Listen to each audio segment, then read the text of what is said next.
Now, let us come to the Islamic financial system.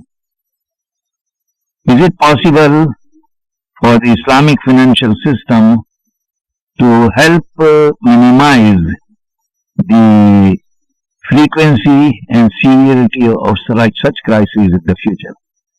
I cannot say that there will be no crisis in an Islamic financial system. What it can do, however, to introduce such discipline in the system that the severity and frequency of the crises is minimized. One of the things that Islam introduces for this purpose, and which is in fact a hallmark of Islamic teachings, is justice.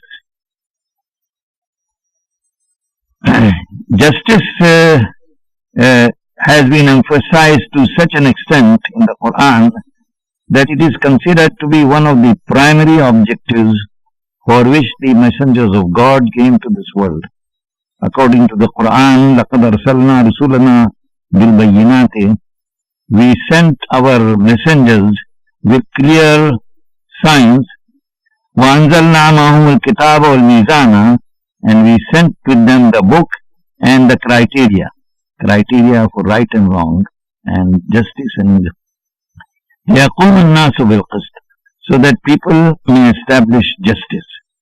So justice was the primary reason, one of the most primary reasons for for which the messengers of God were sent to this world.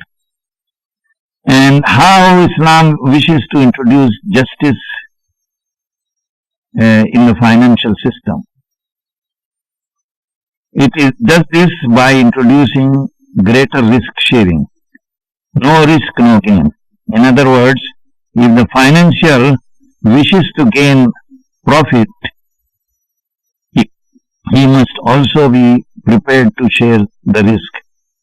It is very strange that the person, the entrepreneur, who works very hard, puts into the business his entire talent and ability, he suffers a loss, and the financier who has done nothing except giving money, he always makes a gain. This, according to Islam, is against the principle of justice and has to be removed. So no risk, no gain. The financier does not want to take the risk, he cannot also get a return. He will get back his money and without any profit. So this means that there should be greater role for equity in the financial system as well as business.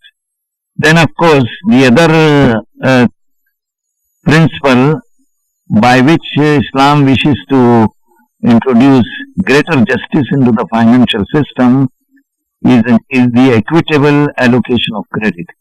In other words, banks mobilize resources from a large number of people, a large spectrum of society, and the benefit of these deposits should also go to a large spectrum of society.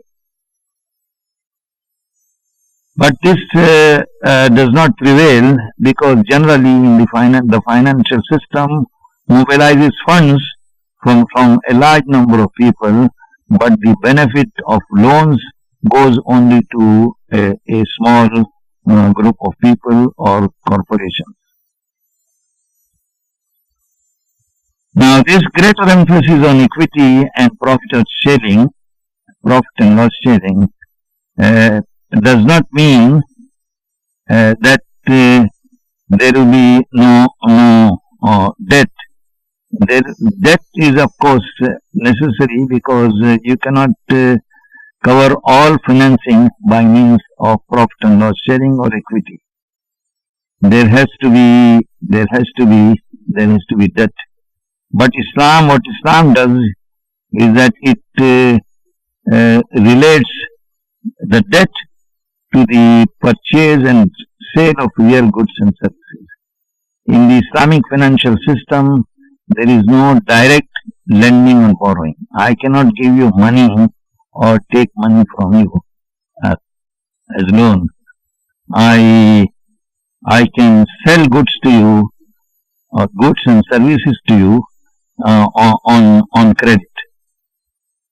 Now, therefore, what this means is that while the equity financing or profit and loss sharing will make the banks cautious in lending, because when they are going to suffer losses, they will be more cash cautious. And when you introduce the credit through purchase and sale of goods and services, then of course also the banks will be participating in risk to some extent. But while Islam allows debt, it lays down a number of conditions to ensure that the debt does not exceed the size of the economy. First of all, the asset being sold or leased must be real and not notional or imaginary. In the derivatives market, where a number of transactions take place on the basis of notional goods and services, this is not possible. You must buy or sell a real good or service. This is going to relate the financial system to the real sector of the economy. Secondly, the seller must own and possess the assets being sold or leased. This removes a great deal of short sales. They are not allowed in Islam. And this will help reduce the instability in the economy to a great extent. What happens is that during the boom period, the banks are lending excessively, and this helps raise the prices to the sky, and then there is a downturn, and the banks start withdrawing their funds. When I was in college, we used to use a textbook by Crowther on banking, and he made a very good statement that bankers are institutions which are willing to lend which are willing to provide umbrellas when it is not raining, but they withdraw the umbrellas when it starts raining. That means they want to lend when the market is going up, but they try to withdraw the loans as soon as the market has a downturn. And this is one cause of rapid decline in prices. Another cause is the short sales. When some of the speculators see that the market is going to go down, they start selling and selling and selling something they do not own, with the intention of offsetting, having an offsetting purchase later on. So there is no taking or giving of delivery, but you just have an offsetting transaction. Short sales, therefore, are also a very important factor in the rapid decline of prices in the market. Then the third condition is that transaction must be a genuine trade transaction with the full intention of giving and taking delivery. If you have to give delivery and take delivery, then of course this is a genuine trade transaction. But you just make an offsetting purchase or sale, then you are just speculating in the market. All these three conditions that Islam has laid down will ensure that credit expands in step with the growth of the economy and does not expand excessively. Another condition laid down by Islam is that the debt cannot be sold. If I lend to you, I cannot sell the debt script to somebody else, because this is going to pass the risk to someone else and save me from the loss of due to default. Therefore, the lender is going to be more careful in lending. He will evaluate the lender carefully, his ability to repay, and if it is possible to sell the debt and pass the risk to someone else, then you don't care. If there is a loss due to default, it will be the other person's responsibility. So the lender will be motivated to be more careful in evaluating. He will underwrite the loan more carefully, and it will also help prevent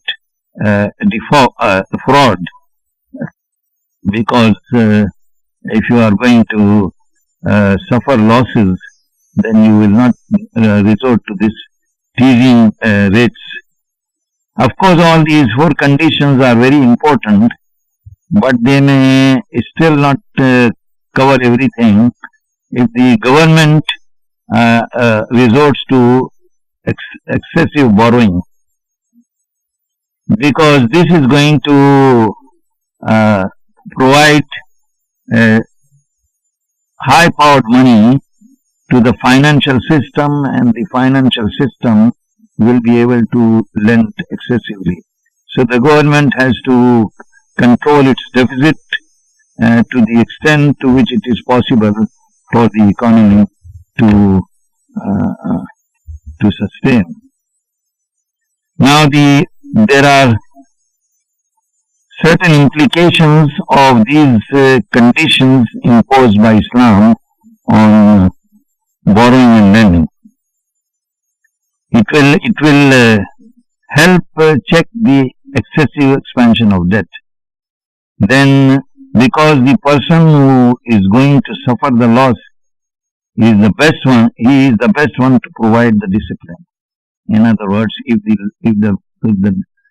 the lender is not allowed to sell the debt, then he will evaluate the proposal carefully, and because he is going to suffer, and he will be more careful. Regulation and supervision are necessary but not sufficient, because the regulation and supervision can be inadequate. Usually, regulation starts after an incident has taken place, and the next incident may be of a different nature. Therefore, you see, until you introduce greater discipline in the financial system, regulation and supervision may not be adequate. Without moral consciousness, regulations may be circumvented. I mean, when the crisis took place in the United States, there were regulations. Of course, the supervisors were not very active in this case, but anyway, the regulations were there. But over the years, there has been a moral decline in society. When I came to the United States for my studies in 1956, before many of you were born, I mean, I found the society to be very good. It was not an ideal society, but anyway, it was much better than many other societies. At least better than the Muslim society where I came from. But gradually over the years, because of the liberal philosophy, the moral consciousness has declined, and regulations will not get properly enforced if the moral consciousness is not good. They will be circumvented. And the supervisor can also be negligent, because supervisors may also have a vested interest. Therefore, the Islamic system has the ability to help solve the problem. But of course, if you introduce greater discipline in the financial system, then it is going to create a problem. And this problem is that it will deprive the subprime borrowers of credit. Because the banks will probably lend to those borrowers whose credit rating is good and not be willing to lend to subprime borrowers. And any society which wants to do justice to all people cannot tolerate this kind of behavior. It has to make some kind of an arrangement where credit is available only for those people who are not considered by the financial system to be prime borrowers.